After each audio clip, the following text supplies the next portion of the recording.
That's right. This is the Pregame Engineer Tailgate Mayor Racing Podcast, episode number 53 for Wednesday, June 15th, 2016. I'm Tailgate Mayor Rusty Wallace, joined as always in the PETM Podcast studio on a kind of different day for us by Pregame Engineer Andrew Sherman. What's up, man? Yeah, we're here on a hump day. Hump day! In the PETM studio. You know Fastest growing podcast on the internet. Welcome, y'all.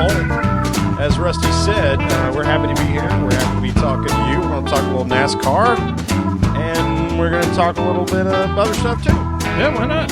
Let's start it off the whole way, or the way we always do it. What you drinking? I am drinking some Jim Beam and Club Soda.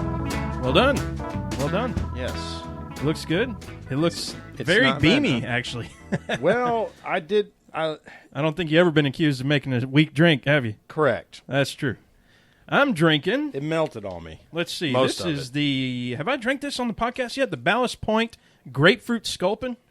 I think I might have. Or if I didn't, Oh, I hell think yeah, we- I've had that. I don't know that I've had it in the can, but I've had it at Taco Mac. Yeah. Whoever it was, maybe I said this on another podcast, but whoever it was that decided to put grapefruit in an IPA is a genius. Those two, I know, don't fruit your beer and all that sort of stuff. Oh, that's but gone. That's out that's the window. yeah, that doesn't that's done even. That's for. not even a The thing anymore. Reingestalt or whatever it's called can eat it. Pineapple Pineapple. sculpin. Okay. Also, Yeah, I think way I thumbs up. think I had that at the last beer fest me and you went to, but that was late in the day. Yeah, When well, I you want to start with one couldn't just so you exactly learn how what it does. Tastes at that point. Yeah, that tongue starts to numb a little bit late into those beer late fests. into the beer fest. Well, so we'll start it off with what we've been doing. You know, kind of becoming tradition now is the number 53 car. This is our 53rd episode. Let's talk about the 53 car. And I don't know jack diddly doo-doo about the 53 car, so I sure hope you do. I've written down a few things. This one was cool because there was a lot of cool names in here.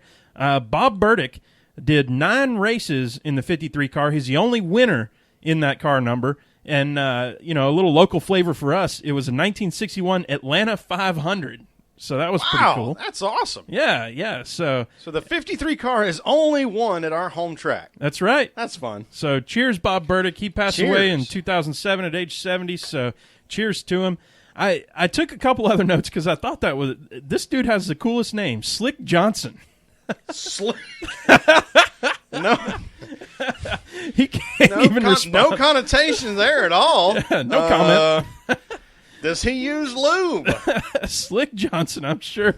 Yeah, if he was like a spokesman for Valvoline or something, I mean, I might. Well, just if we eat can my have hat. a Dick Trickle, we can have a Slick Johnson. Oh my gosh, they might have been racing around the same time. Who knows? And interesting, last little tidbit: last person to drive the number 53 car was in 1994, Richie Petty, the King's nephew. Richie Petty. Richie Petty. I didn't know he existed So prior is to that looking like this stat up, to be honest. Maurice's son, maybe? Yes. I guess. Yes, it Yeah. is. Yep. Okay. So, yeah, pretty cool stuff on the 53 car. We're getting some comments on the Periscope. Thank you all for joining. The PETM Posse's with us tonight on the choice of hats. Yeah, the theme is it's hotter than hell outside, and so I got the island theme going. Yes, he does. He's got that Yeah, I got my Hawaiian shirt. Hawaiian shirt, and I got my what do I call this? I My don't know, Card Shark hat or something. oh, there was a character from a book series I used We'll to call it the read Jimmy about New Buffett Orleans. Yeah, fan hat. It's the straw beach hat. It's the pork toned down pork pie. And the Key West, Straw version though, Yeah. not the the Hemingway Beaverfeld hat, version. something like that. I decided to bust out the old school Casey Kane Dodge hat, number 9, Man, with I the remember feathers. when you bought that hat. I do too. I remember watching Casey Kane win a race in this hat. So, cool deal. Quick update, as we always do every week on the Kenny Smith 24K PETM podcast car. And one thing I'll tell y'all, if you're new to the show, earlier this season, Sherwin and I decided to sponsor old Kenny Smith out there in Lee County Speedway in Iowa, and he's been running that car, I mean just running it hard. And this last week he got into a little bit of on-track scuffle, we'll say, with somebody, and he I think he got T-boned is what it was. Woo! Yeah. So yeah, the old PETM podcast Kenny Smith car got a little dinged up, as as the old duder would say. Old duder would say. Yeah, car got a little dinged or as up. Walter would say. Yep. So he, I'm not sure what the finish position was, but I'm sure everything is still looking good for the PETM podcast car. I think 7th place overall in the standings prior to that. And I'll tell you what was really cool. I was watching live, of course, on the Periscope with Heather, and Heather was saying, "Oh man, he's gonna be pissed. He's gonna be pissed." I heard her the say race that. was over. She walked down the stands, walked around over to where Kenny stopped the car, and Kenny rips out the earbuds. He's beating on the steering wheel. He's pulling off gloves. He's pulling off helmet. I mean, he is just a next level pissed, right? And I love that fire in a race car driver. You've got to love that. I mean, I've been that pissed at you driving around in go-karts. You know? Yeah, for sure. So it was awesome to see. The one criticism I would give is just leave that camera rolling another 30 seconds or so. We want to see Kenny in rare form get after him. That was fun. Yeah. So that was really cool to see. Either way, I mean, of course, we don't want Kenny upset every week, but just seeing that fire, seeing that passion. Well, we cannot confirm whether or not somebody got punched in the face. It wouldn't be the first time somebody got punched in the face at that racetrack this on season. Heather's Periscope. On Heather's Periscope. On that note. Yeah. Well, moving on to Michigan. So what I would say is, and I'm trying not to repeat every podcast I've already listened to, but we're getting closer to something really fun. I think we had marked improvement over last year. But I still think there's the guesswork or the fear or whatever you want to call it about going into a corner at 215 mile an hour in the draft, and Goodyear saying we can't afford for somebody to blow a tire at that speed and hit the wall.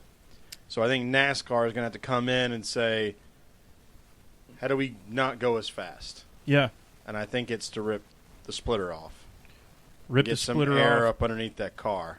Yep. And create a little bit more drag. Because you can't go much further with the spoiler at this point. Spoiler's almost gone. Yeah, 3-inch. That was weird to see. Barely even there. That was weird to see on the cars. It was fun. It was kind of old school looking. It did look. Well, I mean, I know that.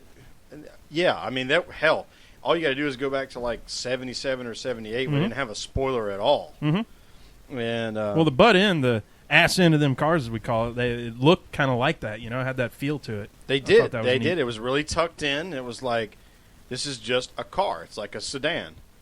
Yeah, maybe it should. I don't know. I think what we saw in the corners is, I'm reacting to Periscope here about maybe the splitter should go away, and I don't know that it should go away because we saw a lot of instability in the middle line when they were 3 wide, and if we want side-by-side racing and we want 3 wide racing, we can't also say, well, we want the middle guy to get loose and clobber the guy on the outside. Right.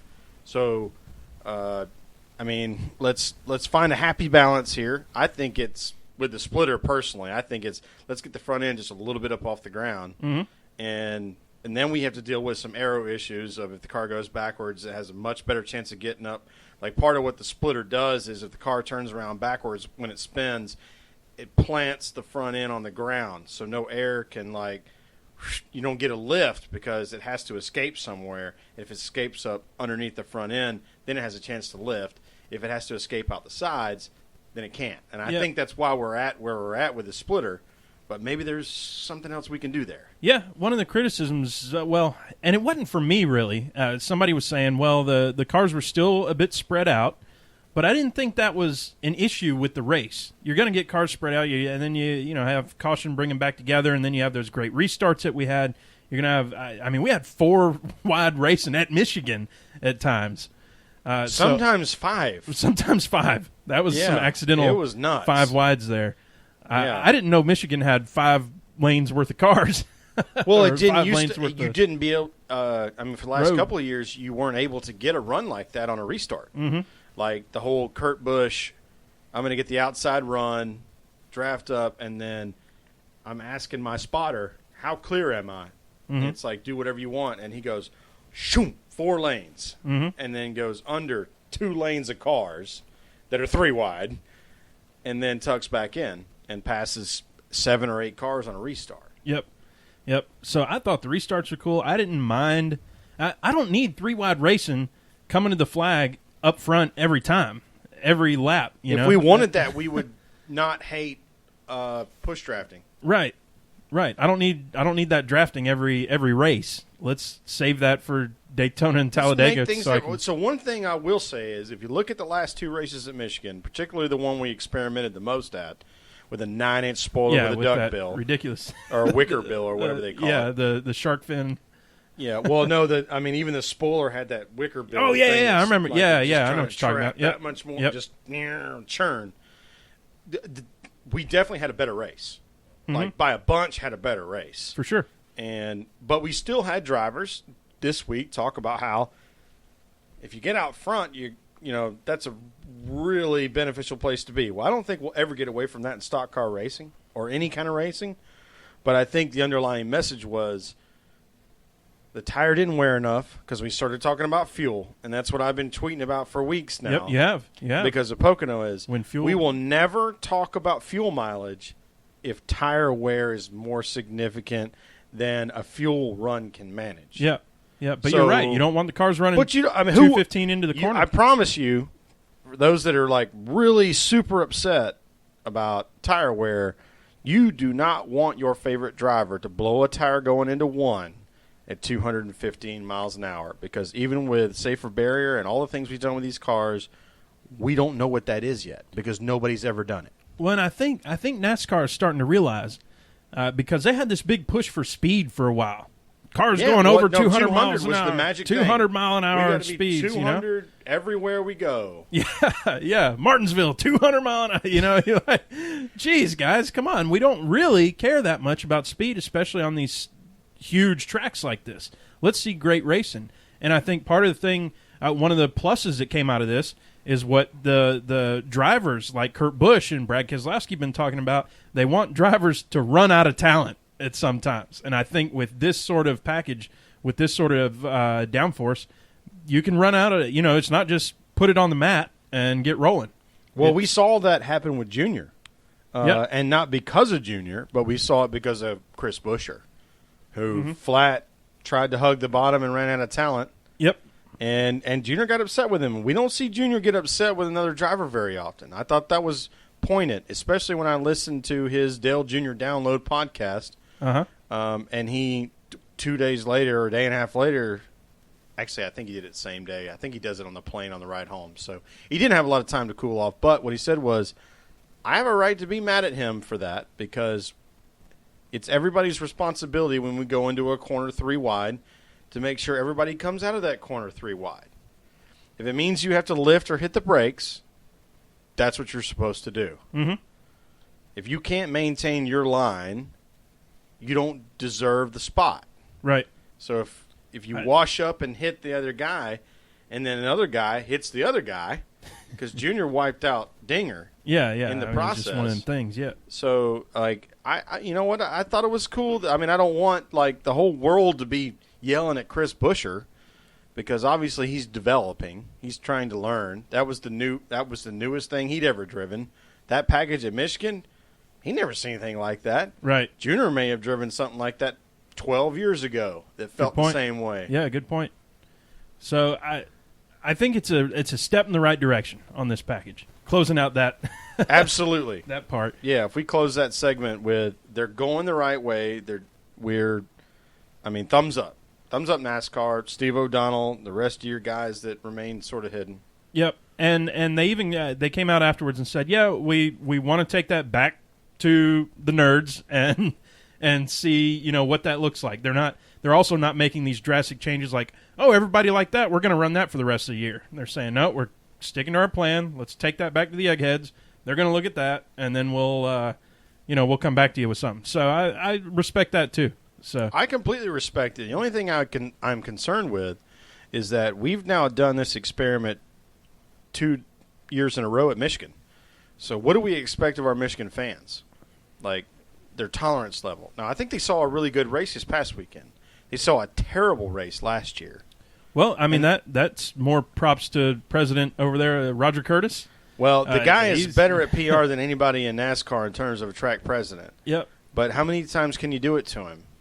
Well, I think they got a good product now. Like we said, they're back on track. I think this year's product, Michigan 1, was a good product. So why did neither of us pick Joey Logano? Just wondering. Not saying that he would be. I don't know, but the irony is when I ran across a poll on Twitter, and I had a gut feeling that Ford was going to be the deal. Okay. Which means, I wasn't picking Roush. I was thinking Brad, but I was like, Rick Stenhouse went but on Joey's your radar? already, yeah, right. Yeah, Biffle, how you doing, brother? No, I was thinking Penske. Okay. On game day, like, yeah, I'll pick that. And I'm not going to gloat because obviously I picked. We'll talk about that later, but yeah, how about it? Joey was fantastic. But Yeah, he was. What What about this other guy? I just got goosebumps. What about that other guy? That other guy, Chase Elliott. So let's. You wrote the note here. We note. already skipped 2 segments that I hope we get back to. Oh, we'll get back to But him. we I got to noticed get that. the Chase Elliott scoop in here. And obviously we're biased, or I'm especially biased. I'm a Chase Elliott fan, unabashedly. Like, I'm willing to be a Chase Elliott fan first on Sundays in a very near future. God, he was killing it. He was killing it, and he's handling the pressure really well, I think. The pressure of what he is supposed to become and what everybody's saying about him. I think the pressure there, he, at least outwardly, is doing really well with that. And it's tough to say, that, all right, this is the future of NASCAR. He's got 5 championships ahead of him. He's going to win 40 races, 50 races, blah, blah. It's tough to say that. You don't want to put that on somebody, but he's going to do all that.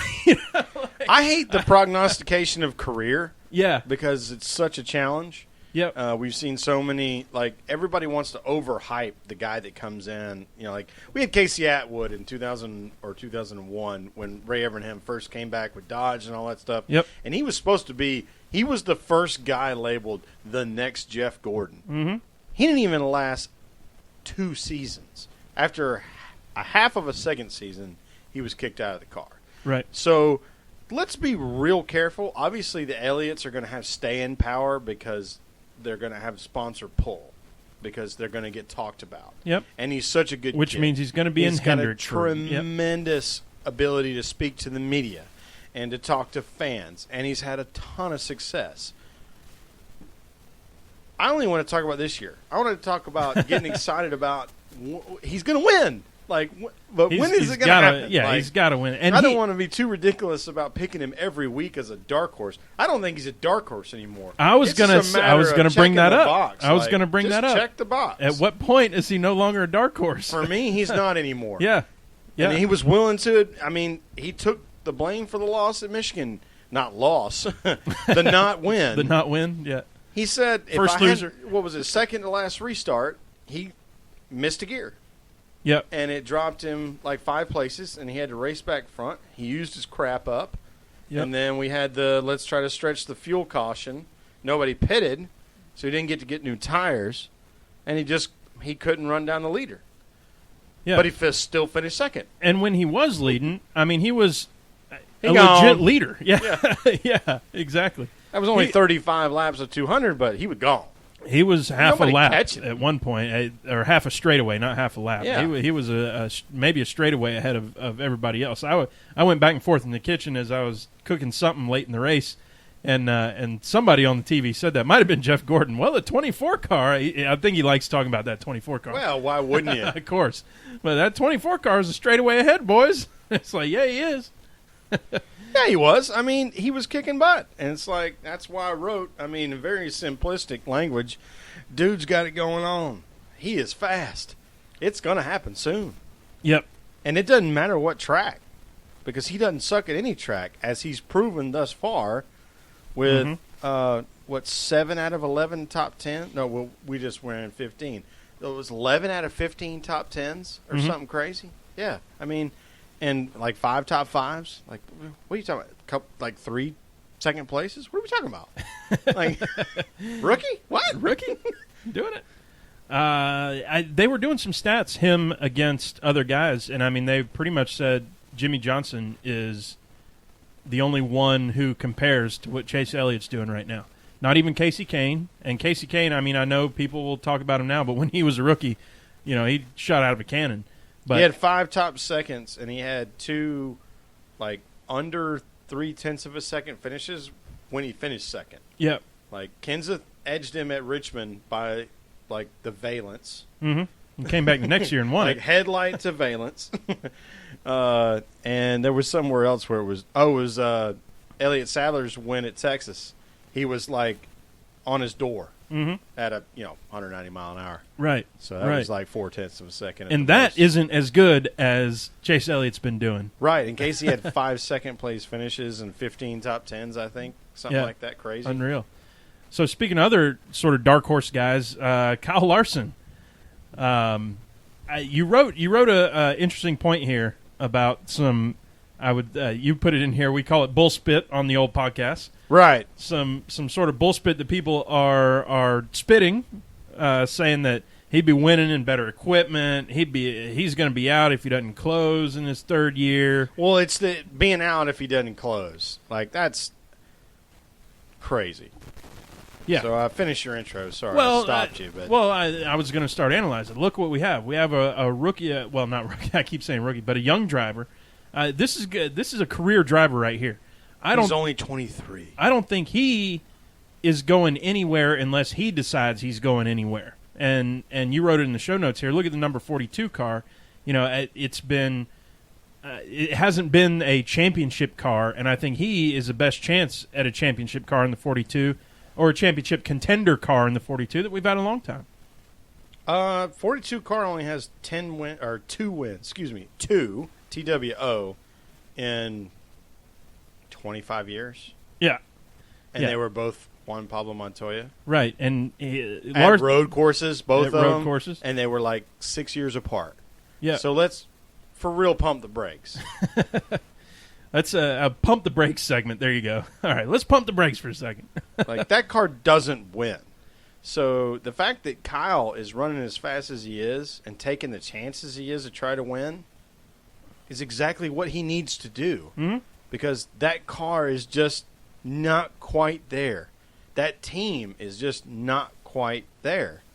So that's why you see him taking those chances where, with 2 laps to go, he bounces off the wall, because if he hits the line perfectly and the gas perfectly and squeezes in the spot, he gets past the leader and then he wins the race. Mm-hmm. That's why he's taking those chances. I firmly believe he's instructed to take those chances. So for somebody to say, oh, well, if he doesn't win this year, he's out of the car, are you outside your mind?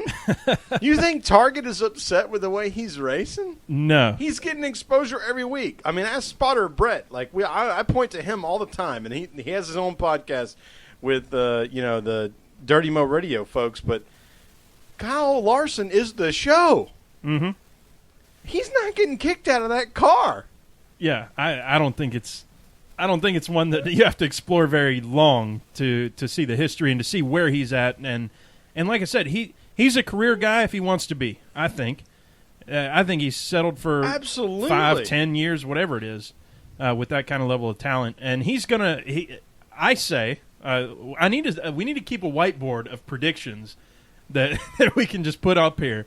But I'm saying he eclipses the total number of wins in the 42 car from the last decade. He eclipses that in the next year and a half. 3 years, 2 years, 3 years. I'm going to say end of next season he'll have at least 2 wins by end of next season. If NASCAR backs off on downforce again for next year, yep, I'm in for next year. Yeah, that's what I'm saying. 2 or 3 by times end of next year. Oh, just next year alone. Yeah. Okay. Yeah. So we're in agreement. Yeah. Well, so the thing that didn't show up on the sheet, and so we're going to have to go at this again because this is where my brain's at, is Rico Abreu. Yep. Came from the same exact series, has raced the same way. Went to Texas. We want to congratulate, well, I guess I'm working into William Byron. I think it's great for Charlotte area to have a winner. a young guy that's a local, because as we've seen on all the national shows, they talk about how, NASCAR really isn't a southern sport anymore per se, because so many people are from other regions of the country. So for Byron to get a second win is so key. But the way he did it was awesome at Texas with everybody watching. But Rico, racing just the same way Carl Lawson does, going high off into those corners, didn't have the experience to understand that he could not mash the gas the way he did, blast the wall with like 3 laps to go. Yeah. And ruins his chance to win that race, even though it looked like he was probably faster.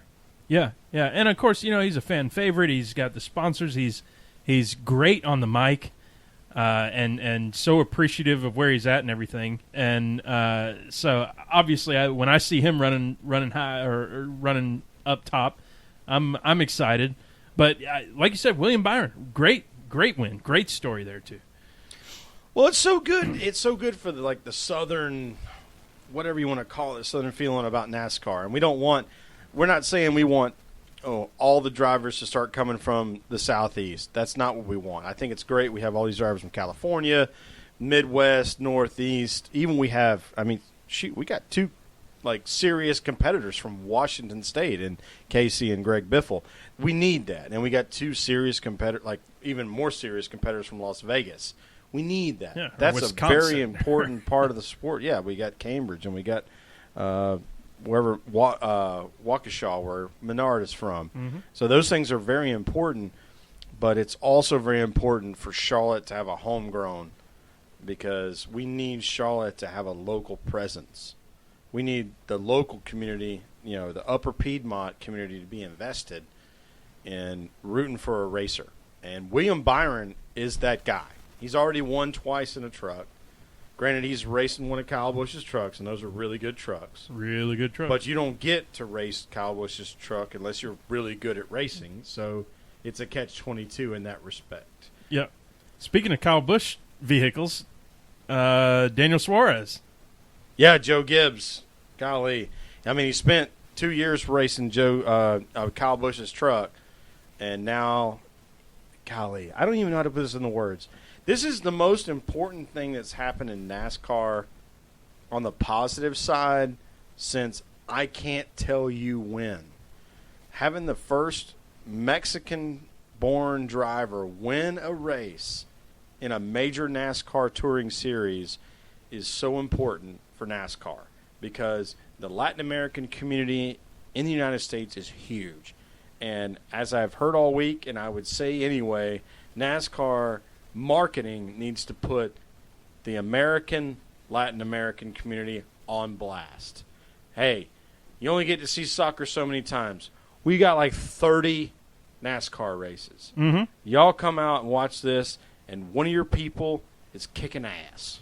And taking names. And that it was so cool to watch.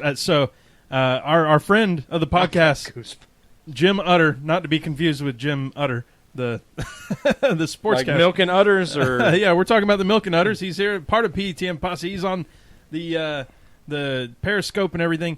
But he posted this one, and I love it. It is the Spanish broadcast of the Daniel Suarez win. Oh, I bet that was awesome. So I'll play a little bit of it. And NASCAR. Primera victoria de América Latina en NASCAR Xfinity Series para México. Ahí está Daniel, está llegando a la línea. Daniel Suárez acaba de ganar para toda Latinoamérica.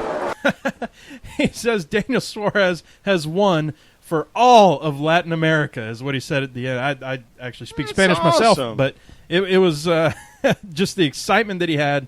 And you can watch that clip. It's on NASCAR.com, and they did, or if you go follow Jim Utter, Jim _UDDER, like the cow, and he posted that. Yeah, he's a good friend of the there. podcast. Yeah. So that was really, really fun to watch, and as excited as those guys were, like you said, you can't get too excited about what this means for the community. This is one of the biggest things to happen for that community since Juan Pablo Montoya, for example, just in terms of the Latin American community winning.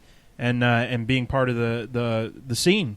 And doesn't Xfinity go to Mexico? We used to. Used we want to? to go back. We need to go back now. They will sell out, whatever it is, if Daniel Suarez is running a race. That's the thing is, in Mexico. We hadn't been, I think, believe it or not, I think Denny Hamlin won the last race in Mexico City. It was a road race. I think it was in, I want to say 07.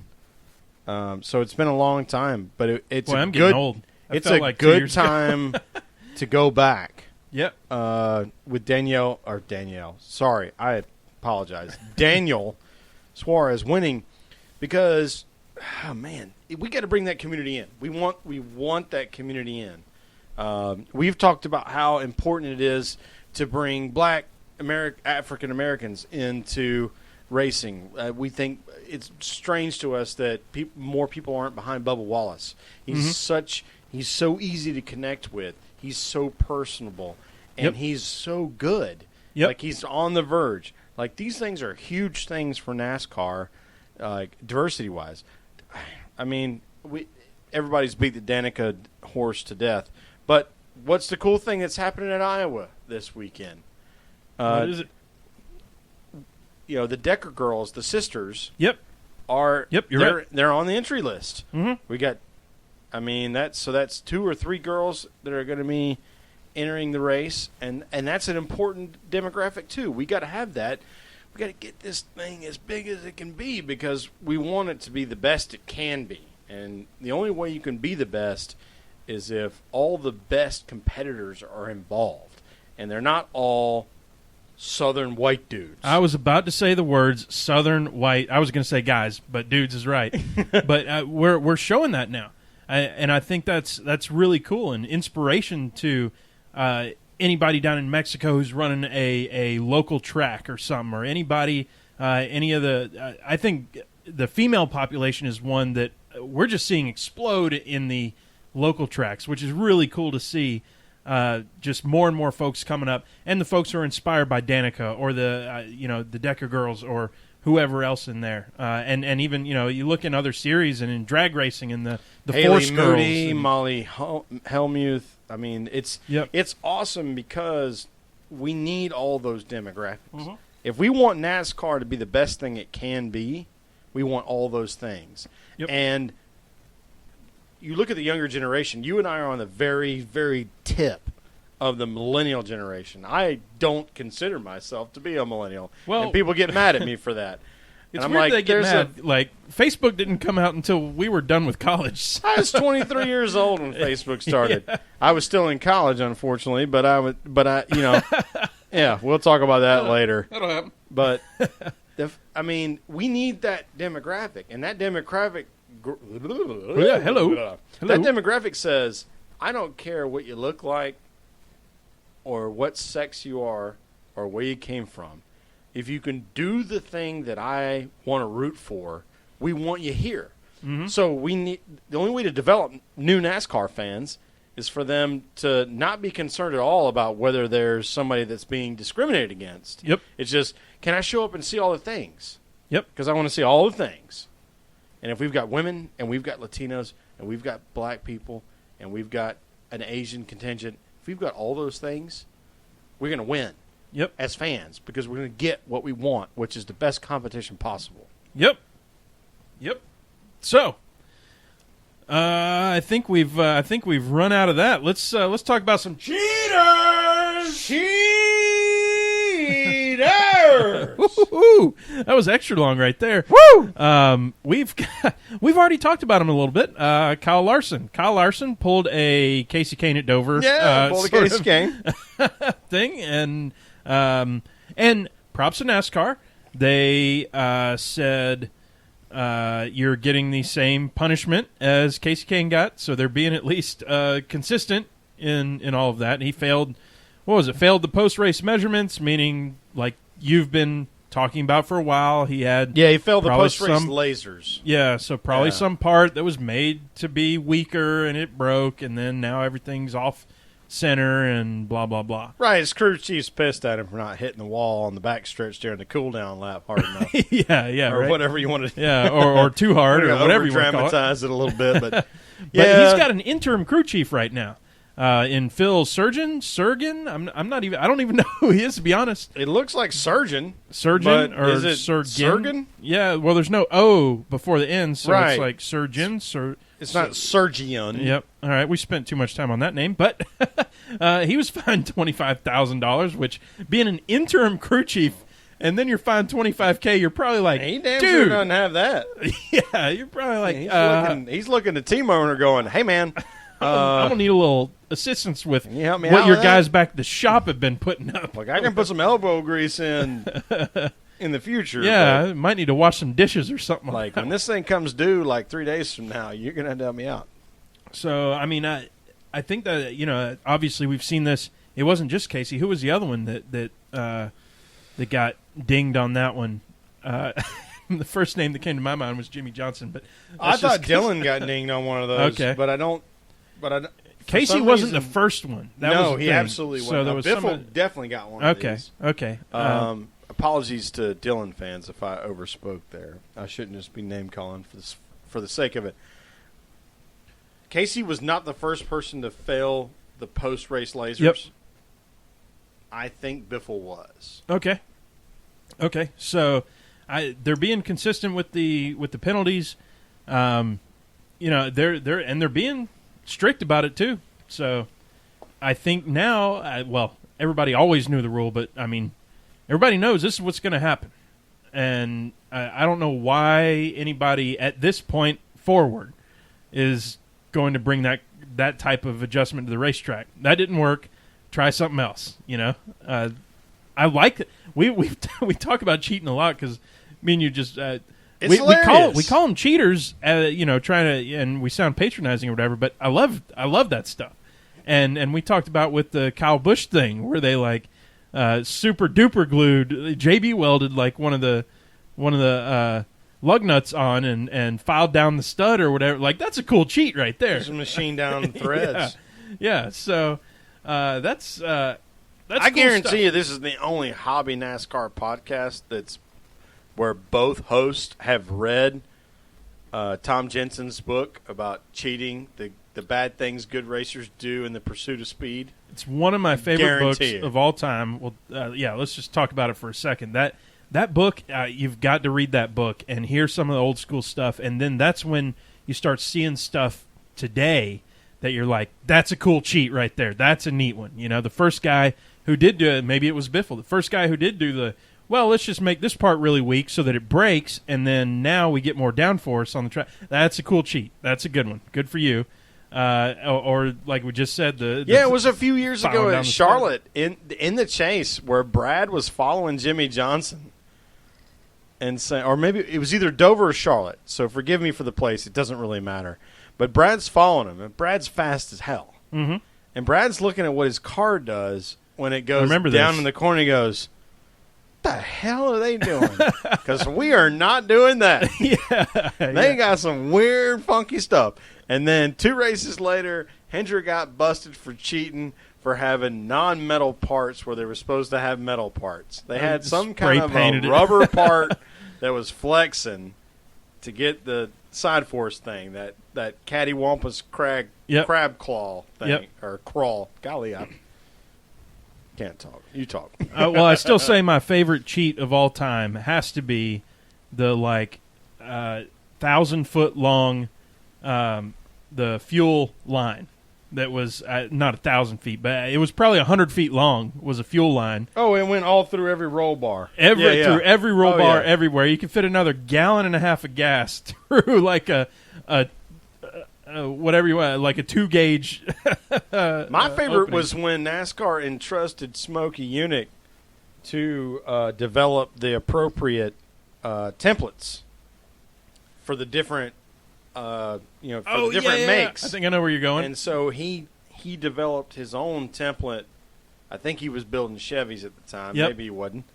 But he built a 7/8 The template 7/8 and car. showed up with a 7/8 car.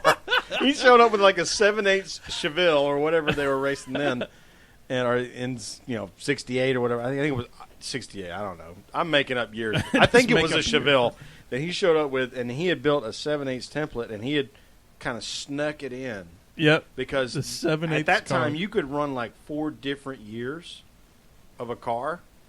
Like they weren't, you didn't have to run the year of car. Yep. Like you had a window you could pick.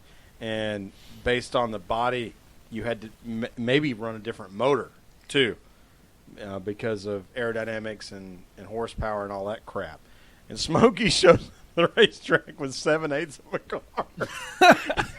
And smoked them at Daytona. Oh, for sure. For sure smoked him. Like, how's he got so much aerodynamics? Like, he's running like an 8th less car than you. He's got a midget running.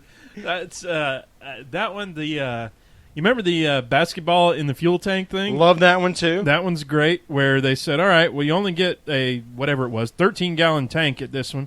And so they took like a 20-gallon tank and put a blew-up basketball in it so that when They ripped the bladder out of a leather basketball, blew that thing up as big as it would get, and then built a fuel cell around it so that it held, with that bladder full of air, the amount of gas that NASCAR wanted it to hold. Right. And then as soon as NASCAR walked off, they just popped it. And they had like 6 more gas. Everybody's running 48 laps if you in a rip fuel the leather run. Off of a basketball, that bladder gets like this. Oh, big. yeah. Talking about a few gallons. And they're running 48 laps in a fuel run, and you run 62. They're going, huh? Hey, what the hell? Oh, man. Y'all got to read that book. We've been talking about cheaters for a while, but that's Kyle some fun Busch stuff. going off in the corner at not Kyle. Sorry, Kyle Petty. Uh-huh. Going off in the corner at Charlotte and dumped like 75 pounds of shotgun shot. Yeah, ball bearings. Yeah. And everybody's On the like, track. what the hell? And they just keep racing. Yep. There was one that dude had mercury in his car, like toxic mercury, and you know, being a liquid metal that's really heavy, and when you're up to speed, it pushes everything off to the right side, gives you that more downforce. Yep. And he said he run it for like 8 races till he crashed, and there's toxic It was mercury spilled all over the track. So they got caught. They get caught. Oh man. NASCAR cheating used to be awesome. Now it's just people getting upset about little stuff. Well, and that's why going back to the you know, machining down the threads on a screw, and super gluing it onto the wheel. That's cool stuff. That's old school right there. That's the kind of stuff that is fun to see. I love it. I understand why Brad Kay's got to go on a podcast and say he didn't believe that the jack man crashing inside of his car gave him an advantage. I understand why he has to say it. Yeah. But I also understand why they do it, and I don't hate it. I don't hate it. Don't hate it.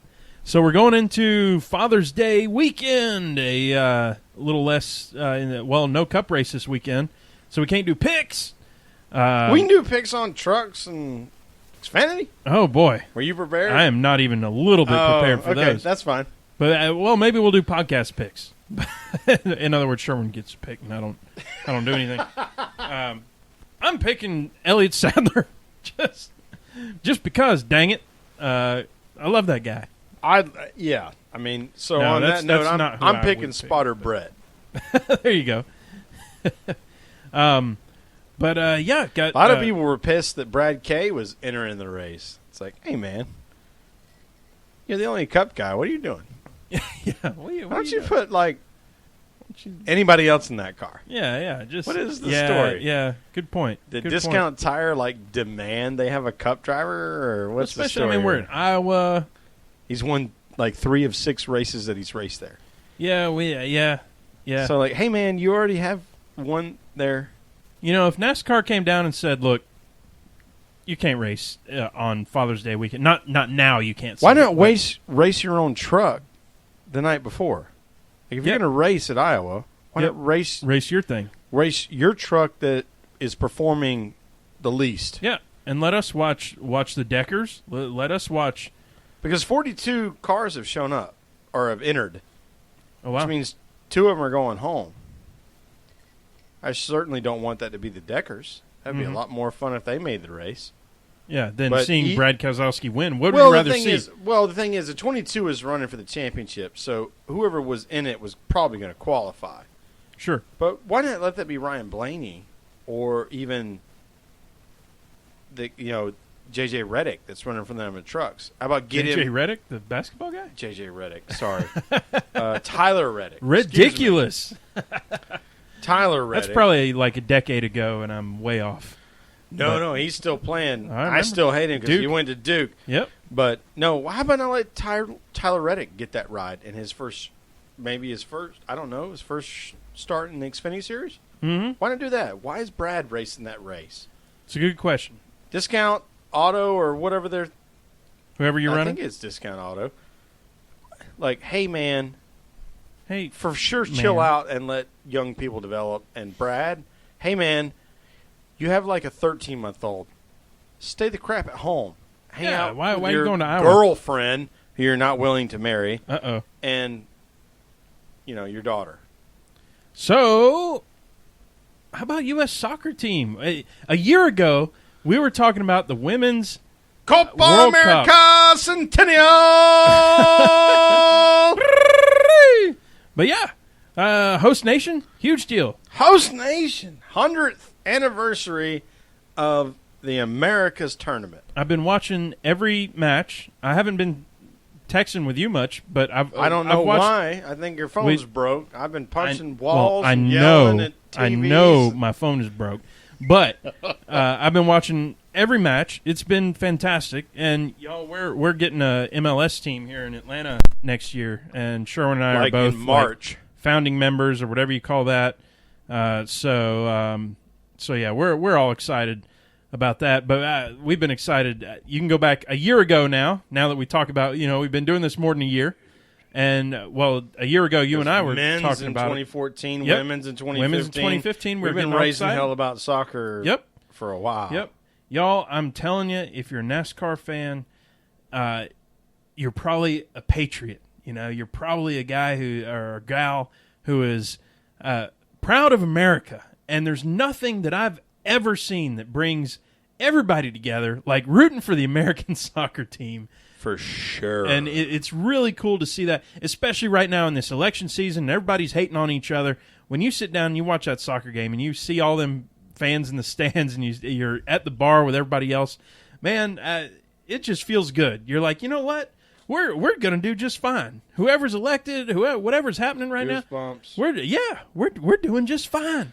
So what I would encourage y'all to do is, and I know that there's, for the most part, there's not a lot of crossover between NASCAR and soccer. And, yeah, American Outlaws are crazy as F. You are correct.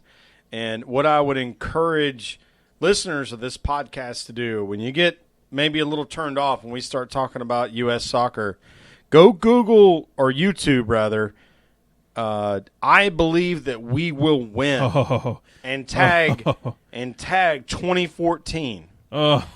You will get, like, if you are not, if you're an American, you can totally forget about what the sport is being played, because that'll give you the biggest shot of biggest shot of goosebumps that you've ever gotten if you love America. And just forget about the fact that maybe you have never liked soccer. Maybe you don't even want to try to like soccer. Love America. Get on there and do it, y'all. What'll happen, you'll have that kind of angry cry sort of thing. And, I mean, it's okay. It's okay that you do that. It's all right. But you kind of go, you know what? Yeah. That's what you do. You're like, yeah, and as a dude, and you kind of scream. And you go, yeah, it's fantastic. Anyway, so y'all, I believe that we will win. Yes, sir. Yes, sir. Oh, with the drums and everything else. Oh man, it's so awesome. Let's shout it out right quick.